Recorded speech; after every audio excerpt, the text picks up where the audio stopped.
Recovering your Snapchat account after deletion. Let's get started. Launch your preferred browser. In the search box, type in Snapchat Contact Us and then search for it. Different website links will appear. Navigate to this one website option, help.snapchat.com. You will be directed to this page.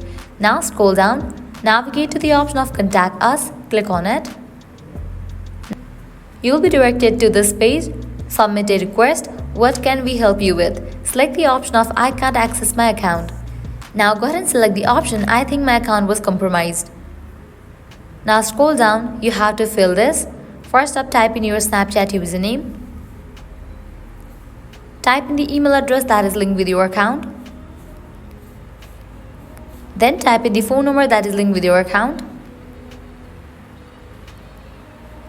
And in the description box, you have to explain in detail about the issue that you have deleted your Snapchat account but you want to regain access to your account, and then submit it. With our Snapchat support team will get back to you within 24 hours through your email address that you have entered over here. You can have the conversation with the Snapchat support team, and with that your problem will be resolved. You'll get access to your account. So this way you can easily recover your Snapchat account after deletion. If it was helpful, don't forget to like, share and subscribe to our channel. Thanks for watching.